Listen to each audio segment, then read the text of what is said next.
Hey guys, welcome to my channel. As humans, we experience a wide spectrum of emotions: joy, sadness, anger, fear, and everything in between. These emotions are an essential part of who we are, but sometimes they can feel overwhelming, like they're calling the shots instead of us.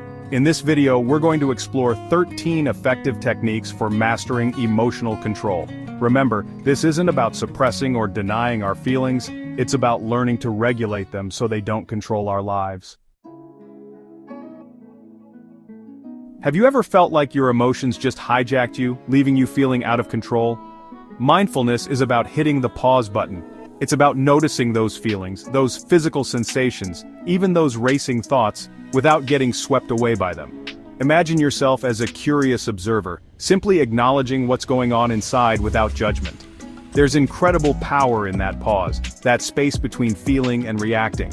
One of the most accessible ways to cultivate mindfulness is through our breath.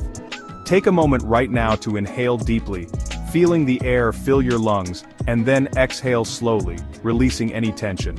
This simple act of conscious breathing can be a lifeline when you're feeling overwhelmed.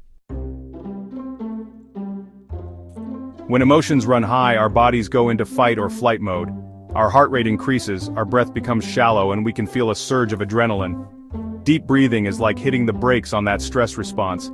It signals to our nervous system that it's safe to calm down, to shift from survival mode to a state of relaxation. One technique I love is the 4-7-8 breath. Breathe in slowly through your nose for a count of 4, hold your breath for a count of 7, and then exhale slowly through your mouth for a count of 8. Repeat this several times and notice how your body starts to relax, how your mind begins to settle.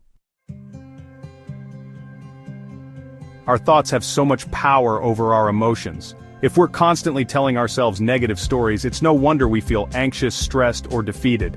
Cognitive reappraisal is about challenging those automatic negative thoughts and choosing to see things from a more balanced, realistic perspective. The next time you find yourself spiraling into a negative thought pattern, ask yourself, is there another way to look at this situation? Or what's one positive thing I can take away from this experience? You might be surprised by the shift in your emotional state when you choose to focus on possibility instead of problems. We can't change what we don't acknowledge. Emotional awareness is about developing a deeper understanding of our own emotional landscape. It's about learning to identify and label our emotions with more precision. Instead of saying, "I feel bad," ask yourself, what does bad actually feel like? Is it sadness, frustration, disappointment? The more specific we can be about our emotions, the more effectively we can address them. It's like having a map of our own inner world, which allows us to navigate challenges with greater clarity and purpose.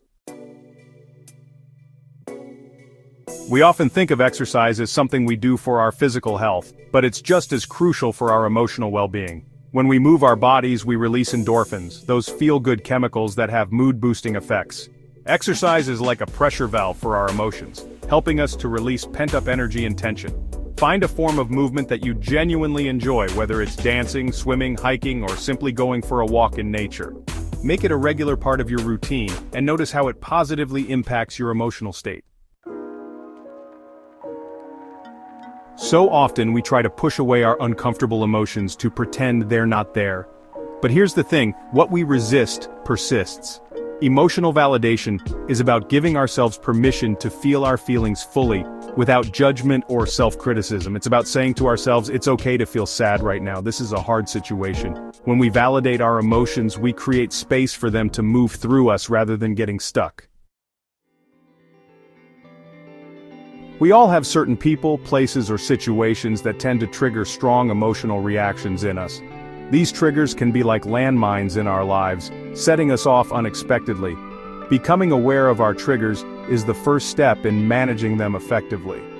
Once we've identified our triggers, we can start to develop strategies for navigating them. This might involve setting healthy boundaries, practicing assertive communication, or simply removing ourselves from situations that are likely to lead to emotional overwhelm.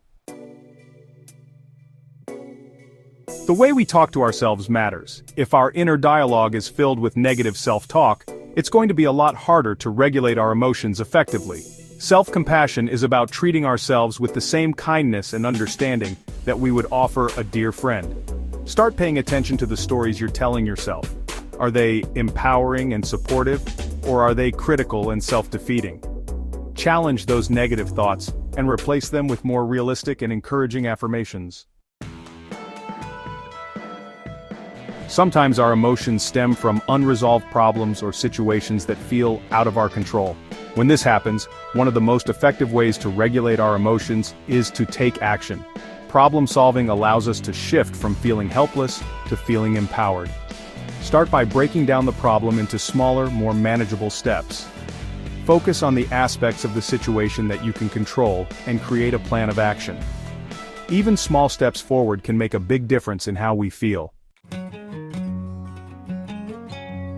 We don't have to go through this alone. Seeking support from trusted friends, family members, or a therapist can be incredibly helpful when we're struggling to manage our emotions. Talking about what we're going through can help us to process our feelings, gain new perspectives, and feel less alone in our struggles. Remember, vulnerability is not weakness, it's the courage to be real, to let others see our authentic selves. And in that authenticity, we often find the connection and support we need to navigate life's challenges.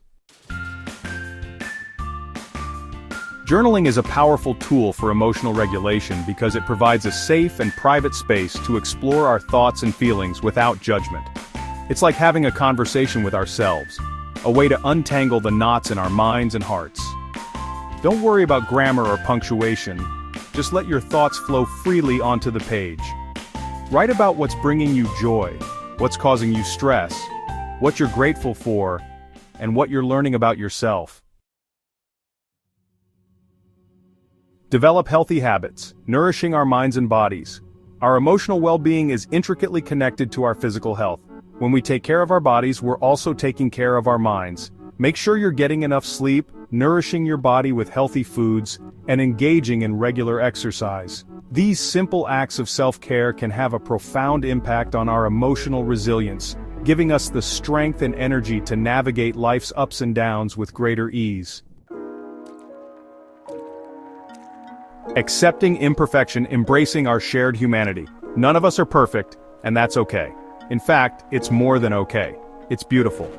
When we let go of the need to be emotionally perfect, we free ourselves from so much unnecessary pressure and self-judgment. Embrace your imperfections, your messy emotions, and your humanness. It's in those perfectly imperfect moments that we truly connect with ourselves and others. The journey to emotional mastery. Mastering emotional control doesn't mean suppressing emotions. It's about responding to them with awareness and intentionality. It's about recognizing that emotions are data, not directives. They can provide valuable insights into ourselves and our experiences, but they don't have to dictate our actions or define who we are. Emotions are natural, and learning to manage them in a healthy way can lead to a more balanced, fulfilling life. It's a journey, not a destination, and it begins with a single step toward greater self-awareness and self-compassion.